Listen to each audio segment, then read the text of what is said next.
Hello, and welcome to the second episode of the Bookish Queer, a podcast where the books aren't always queer, but the voice you're listening to is. Today I'll be talking about What Happened to Lani Garver, which is a book that kind of messed me up as a kid, but mostly in a good way.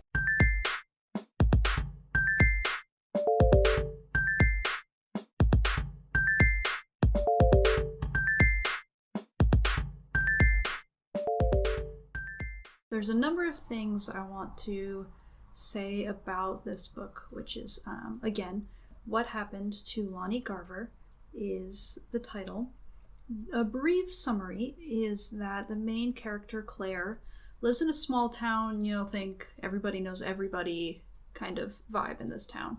Claire is popular, but she has some dysfunctions and traumas and struggles with some intense issues that she does her best to hide from everyone. When Lani Garver, who is another character, transfers to her high school, Lani befriends Claire, and it kind of turns everything upside down. There's some religious undertones to the book with the concept of angels, which is played with, but honestly, when I first read this, which was in 6th grade, those references went right over my head. So I reread this book a little while ago, and it was a lot more prevalent to me now. This book is it's not necessarily queer, but I see it that way. I see it that way because of the character Lani Garver, who poses, I don't want to call it an issue, but it's a big part of the book is that Lani has an undefinable gender. Essentially, I would say, in today's terms, that Lani is non-binary. And throughout the entire book, Lani's gender is never disclosed. Some people call Lani he, and some people say she, but it's really based on their perceptions of Lani. The main character calls Lani he, but there's a little description where the main character just says, I always said he just because that's what I said, but not because, that was the truth, per se. Like I said, this was a book that I read in 6th grade, but it's really stuck with me ever since I read it, it's been quite some time, but I never forgot about this book. I feel like this book, it was a little bit too early for me to read in 6th grade, I think, partially because it centers on a high school student and not necessarily because of inappropriateness. I mean, I think if I remember right, there's some light drug use, but that wasn't really shocking to me even as a 6th grader, but just some of the emotional depth and the way that can be a little scary.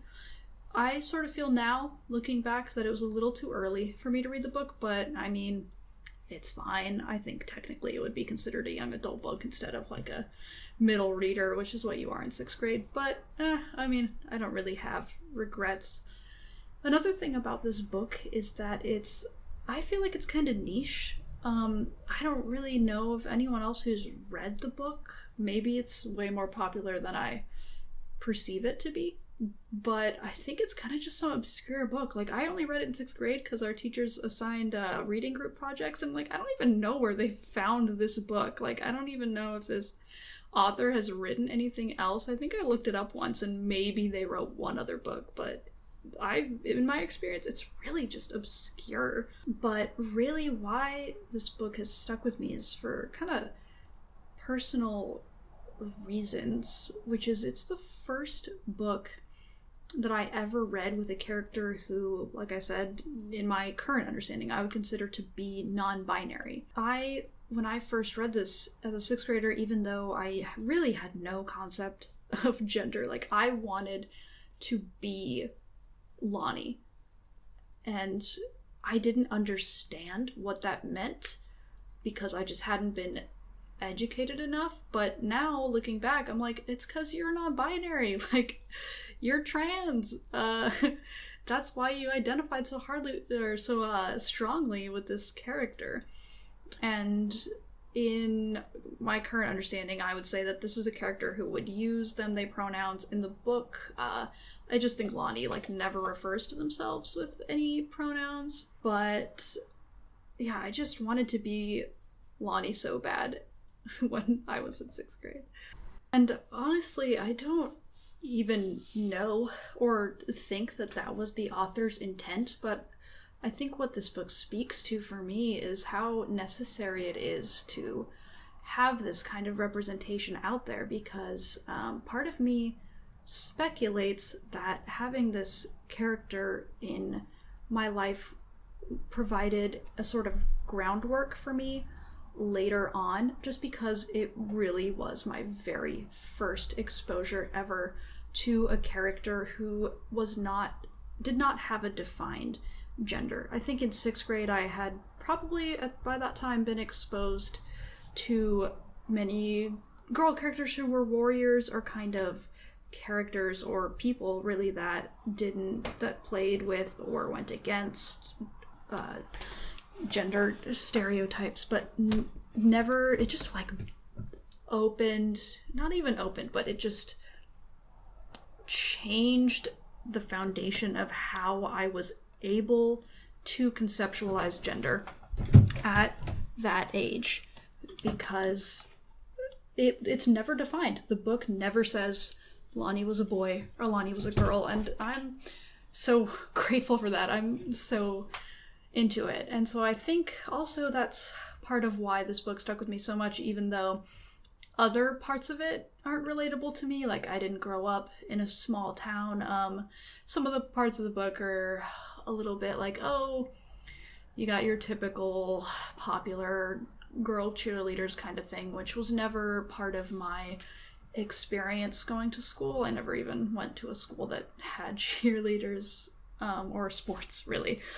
But I just think it's important to have these concepts even out there, accessible at all, because I don't think it's an exaggeration to say that by allowing me to think in this new way, this book changed my life. And later, currently now, I went through quite the process to get here, but now I identify as non-binary. And I mean, technically a demi-boy, but that's another thing. But I use them, they pronouns now.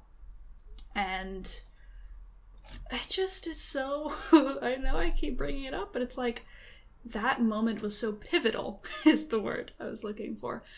Because previous to that, I really can't emphasize that, like, I was limited in the ways I could think. And then Lani came along, Lani Garver, who technically in the book is of undefined gender, because it's implied that they are an angel. So this book actually, that's part of the reason why I wouldn't necessarily categorize it as queer inherently, because it's not really about a trans character. But to me personally, I read it as a queer book because that was what I needed as a kid when I read it, even though at the time I didn't realize it, and in fact wouldn't even come to figure that out until, gosh, years and years later.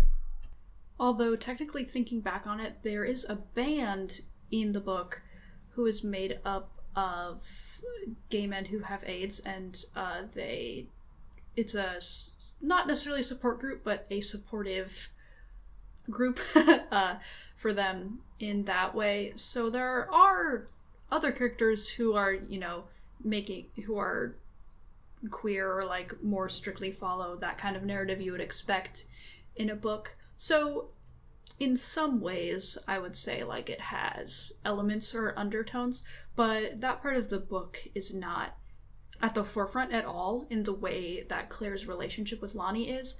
So it's sort of a book that's on the border. Like, it's not the first thing I'm gonna bring up if someone's looking for a queer middle reader story or something with those themes. But thinking back, I do remember little touches of it here and there. Also, one of the challenges that Lani and, in effect, because they become friends, Claire faces is underlying homophobia in the town, which I think was handled well. I don't think it falls into that, every small town is homophobic narrative that can sometimes happen, but rather it's just an element to what makes the setting feel like it could be a real place. And that actually does come into the plot throughout the story with certain antagonists. So that is also another way in which the book actually more strictly or obviously invokes some queer themes. But again, that's because of how other characters perceive Lani, not even because Lani discusses their sexuality at all or gives themselves really any kind of label. I know it was brief, but that's mostly what I had to say about this book. I know this episode has been significantly shorter than the others. I'm still working out how long I ideally want episodes to be, since this is only the second one, but also since the other one was so many books. In the future, I assume there will be some kind of middle ground, but this is about everything I had to say that I felt was pertinent about this particular book. Feel free to leave a comment if you have any themes you would like me to explore in future episodes. I have a lot of ideas, but they're rough, and in theory, if I know what book you're talking about, I could come up with something to say about it. Or if there's a type of list that you're looking for, like how my first episode was graphic novels for teens, I kind of enjoy making lists of books or categories, so I'm open to that too. So thanks so much for listening, and I hope you have a great rest of your day or night whenever you're listening. All right, bye.